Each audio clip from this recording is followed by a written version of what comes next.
Hey everybody, Robert with RC Archery, and you're watching Tuesday's Tip of the Week, number 78. In today's video, we're going to be going over video 2 in our tuning series. We're going to be talking about paper tuning, bare shaft tuning, how I like to do this, knock indexing, walk back tuning, torque tuning, French tuning, all of this stuff. This is what I call kind of a first and a second stage on my tuning process. So I'll give you a rundown of how it looks. In the members video today, I'm going to be going over group tuning and what we're looking at and kind of finalizing all of our tuning and minute details and little small adjustments for you on there. And then also for this week, for some extra videos to come out on the YouTube Shorts. Keep an eye out for those. Those will be coming out on Wednesday and Thursdays. And then those videos this week are going to be over how our stabilizers can affect our tune, giving us some false readings, kind of what to look at on there. And then I'm also going to give a quick detailed description on how to set up our sights with first, second, and third axis. All right, when it comes to tuning, I break everything down in my initial first stage of tuning, getting everything baseline and set up. And then I move on from that into what I consider my more fine tuning, micro tuning, into my second stage of tuning. First thing that I will generally do with a new setup is I will take a bare shaft, and I know this one's fletched, but I wanted to give you an example here. I will take a bare shaft and start shooting it through paper, and then I will turn the knock a little bit each time to see what kind of tear I'm getting through paper. And essentially what I'm looking for here is two different things. One is I want to see what direction the tear is and how big it is. And I'm going to shoot every single arrow that I'm going to fletch and that I'm going to be using through paper and try to get the same tear. So whether it's a right tear or a left tear, high or low or whatever that may be, I'm going to try to get that same direction and then also the smallest amount of tear possible just by turning the knock.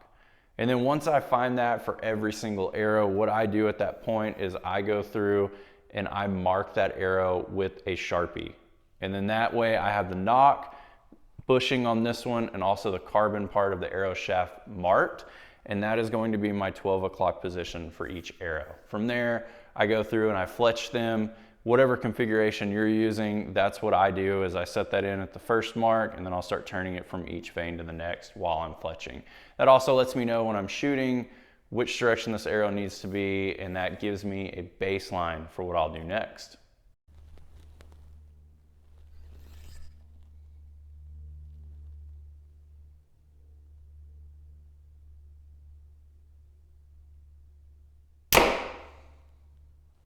All right, the next thing that I am doing is going to paper, and I'm paper tuning. For me, I paper tune with a fletched arrow. Now, for my instances and what I have done over time and the way that I like to tune, I think that using a bare shaft to tune your bow can cause a lot of people a lot of problems. I have spent way too much time and way too much issues working with bare shafts, trying to shoot through paper or bare shaft tuning on a target and trying to get a perfect impact with my fletch shafts and just chasing my tail. And the reason that I say this is for a lot of people, your form and your repeatability for that form isn't there. If you change your grip a little bit or your face pressure a little bit, if there's some wind, there's so many little factors that if you're shooting a bare shaft and you adjust any one of those, that you will get a false reading with that bare shaft. So for me, to save myself time and energy and effort, I just go straight to using a fletched arrow. Now, some people like to knock index with their fletch arrows. So how I do that with a bare shaft, they're actually doing that with a fletched arrow, but they're just turning it based off of, you know, if it's a 3 or 4 fletch, from one fletch to the other, or from one open gap to another, and they're doing it that way. It's essentially the same process. I just prefer to do it with that bare shaft. But what I'm doing with this is I will start looking at what kind of tears that I am getting so I know what to adjust. Now, I'm going to put on screen here so you can have a general guideline of what you'll need to do on certain tears. But for what I like to look at when I'm doing this is bigger movements needed to adjust for the tears. I'm using my cams. So I'm shimming them or moving them over or whatever I need to handle there. And then for the smaller micro adjustments, I will use my arrow rest. Now, you can do this in a lot of different ways. And what I will suggest is if you're getting a really big tear and you have everything set up initially, like we talked about in the last video, where you're not out of whack with stuff, one tip that I will recommend is actually taking your arrow shaft and taking this bottom portion here, vanes included, and spraying it with a spray foot powder. So this will allow you to be able to shoot the arrow through the bow and see if you're getting any kind of crazy contact. You can see if it's touching your cables, if it's hitting maybe a shoot through part of your riser or the inside of your riser, if you're getting weird rest contact, especially if you're a target shooter using a blade rest, that can happen. But that will help eliminate if we're getting some crazy issues going on. Now outside of that, it could be form and it could be something going on with the bow. So there's some troubleshooting areas you have to look into. But for normal tears and what I'm looking at doing, if my cams are hitting at the same time and my arrow rest is set up at that 90 degrees, especially with the drop away, I usually don't have any issues vertically. It's usually just left or right. But if I do, I will micro adjust that with just my rest. Some people will adjust for vertical tears with their cables and their cam timing. I don't do that personally because I'm actually going to be doing creep tuning later on and doing that process with the cams. And I'm looking for a certain forgiveness with that versus just shooting it through paper and getting a baseline here.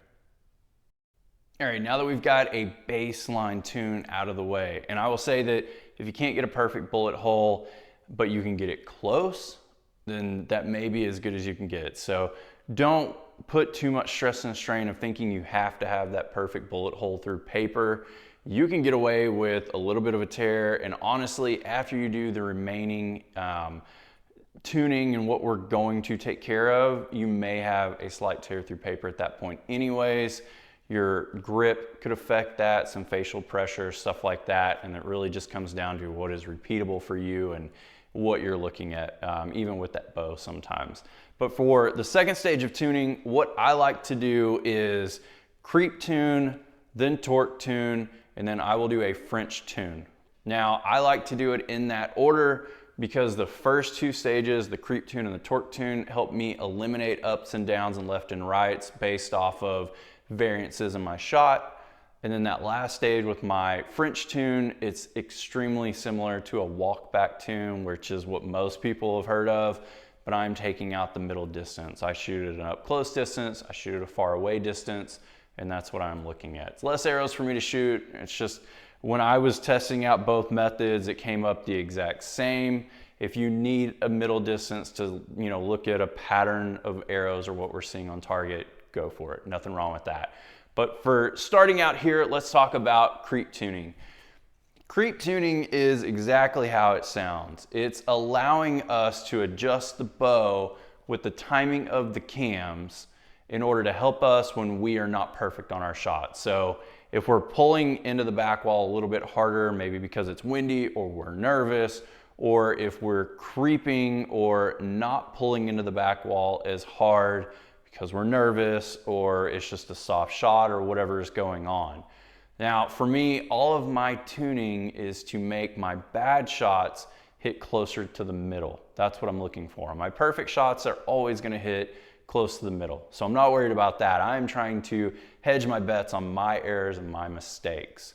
So what I'm looking at with creep tuning is I will shoot at a 3-spot target if I'm at 20 yards, setting my bow up for indoors, or maybe sometimes I go back to 30, 40, 50 yards, something like that. The further back you go, the more finite you can adjust this, but you can also chase your tail and drive yourself crazy looking at the size and the gap. So keep that in mind. Skill level, what you're doing, I always say start at 20 yards. You can get that perfect, and then it's up to you if you want to continue testing this further out and see what you want to do from there. Some bows have more micro adjustments available on cam timing than others, and you can do that a little bit different than just putting a half twist in a cable. So I will give you that recommendation. But essentially what we're doing here is I'm shooting at 20 yards in this video. I'm shooting at a 3-spot Vegas face. And the reason I'm doing that is because I just want to see what I'm looking at on a good shot and then pulling too hard into the back wall, and then being a little softer on my pull into the back wall. I'm gonna get sighted in to where I'm hitting in the middle at 20 yards on the top spot. And then from there, I know I have a good shot, and as I'm adjusting this, then I can use the variance on the left and the right spots here on the lower portion. Generally what I like to do is keep everything the same. On my left target, I will pull harder. On my right target, I will not pull as hard and have it be a softer shot. You don't have to go extreme here. You are generally just mimicking a style of shot you may actually have while you're in a tournament situation or practicing or whatever you may be doing there. So you don't have to go crazy with pulling really hard into the back wall, and you don't have to be creeping with the stops coming off the cables to the point to where you feel like you're getting ripped forward, especially if you have a target bow with your let off that's a little bit more demanding, or feeling like you just can't shoot a solid, steady shot. You're just adjusting this for variation. And then from this point, if I have that variation high to low, then I will practice doing this with different style of cam hitting first on the top or cam hitting first on the bottom. Generally, I recommend start with the top cam hitting first. So when you have this variance, start it that way, and start with full twist in the cables. Now the reason I say a full twist in the cable is because we don't want to do half twists if we don't have to, and we want that to be when it's a fine tuning we're looking for, as close as we can get at that point.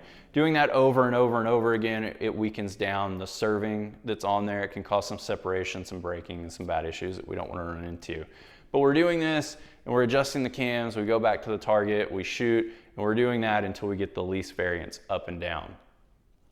Now from here, I will go into and I will do torque tuning. Torque tuning is allowing me to be able to put a little bit more torque into the grip to turn the bow left, or a little bit more to turn it right, in that variance from shot to shot. Be careful when you're doing this. You can torque the grip too much and derail your bow. So again, it's just like what we talked about in creep tuning. We're not doing this process to have some crazy variance. We're literally doing this to where we can see some small variations in our shot when we don't have the perfect grip. Sometimes when you hold too long, you'll roll your hand one way or the other, or if you're too strong into your shot, you'll roll your hand one way or the other. This is a really good way to help minimize our left and right misses based off of just torquing the bow. A lot of different thoughts and concepts on this. Generally, you can say for larger movements, you can move the sight towards the riser or away from the riser, and you can adjust for bigger movements that way. And then if you have a rest that has a slot on it, like what we see with this hamski, you can move the rest back or forward in smaller movements and micro adjust the front and back. And then you can start working on shrinking the size of variance left and right while we're torquing the bow. I personally try to keep as close as I can to the distance that my sight is away from the riser as how it is right now. The reason I do that, I have a target bow and I run a lens in my scope. I have a clarifier in my peep sight, and I want to try to keep all of that as close to possible as I can.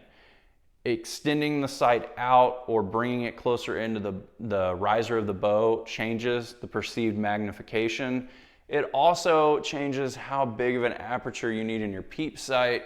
And once you get that kind of set up and where you're comfortable with, I personally don't like to move it anymore at that point. So I usually just focus on moving the rest. Now, there's people that talk about using your arrow and finding the node of the arrow here in the front. And if you set this arrow on a tabletop, similar to like what I have here, and you let the tip off of the edge of it, you can pluck this and feel the vibration and move it around and do it again and go from there. And you will find a spot on there where as you're doing this, you have almost no residual vibrations after the fact. It's just kind of a click. That's called the node of the arrow. A lot of people say that you want your arrow rest when you're at full draw to be at the node of the arrow. They'll mark it, they'll adjust their rest there, and that's how they're doing essentially torque tuning, because they're finding that's the spot to have everything have its least variance. I like to go a step further and actually shoot it in. I want to see it based off the variance of my grip and what I am using into the bow. So I will still shoot this in and I will still adjust it from there. All right, our final step in what I am doing is a French tune. And generally, even with my indoor bows, I will shoot at 20 yards until I'm perfect, left and right especially, but I try to get up and down just visually for me so that I know I'm hitting the right spot. And then I'll go back to 40 yards or 50 yards, and then I'll shoot again. And then at that point, I am not moving my sight up and down or left and right at all. I'm leaving the sight completely still. And all I'm looking for is to see where that arrow is landing on the bottom arrow at the longer distance in relation to the top arrow left and right. And that way, if I have some variance there, then I can start moving my rest left and right in order to move that arrow back in line. So when you're doing this, it's a back and forth process. You may have the arrow land a little bit left on your longer shot. You need to move the arrow rest a little to the right, so in towards the riser for a right-handed shooter. And then you have to go back to 20 and re-sight the bow in, because that will move it a little bit. So you're re-sighting it in, you're readjusting all of that. Once you get that done, you go back to 50 yards and you shoot that arrow and see where you're at. And you're doing this in these small increments until you can get everything perfectly in line based on your skill level. You know, there's some variances when we're shooting. So at 50, you may want to shoot a group. That's a good way of kind of getting an indicator there. You know, you may want to shoot 2, 3 arrows, 4 or 5 arrows, see where your group is landing with the overall shape of it, and then shift that left and right. This is allowing us to get everything in a line, and it's helping adapt to our grip and some different factors with the bow. Make sure you can do this on a day when there's not any wind, preferably. Wind will shift the arrows, especially if you have a larger indoor arrow or a 3D arrow, and it can really throw off what you're doing on here. So we don't want to do that. But that is the gist of it and what I am doing to get the majority of my tuning out of the way. And then from there, I'll do group tuning and look at some finer details based off of certain aspects, and that's what we'll talk about in our members video today. Appreciate you watching this video. Hopefully this will help give you an idea into my world on what I am doing with tuning. And then later on this week, again on Wednesday and Thursday, watch for those YouTube shorts that will come out. If you haven't subscribed to the channel, hit the subscription button, hit the bell notifications so that you can get notified when these videos are coming out. And then if you can and you like this video, give me a thumbs up. It helps the algorithm here on YouTube and get this video out to more people. Appreciate you watching. I'll see you soon.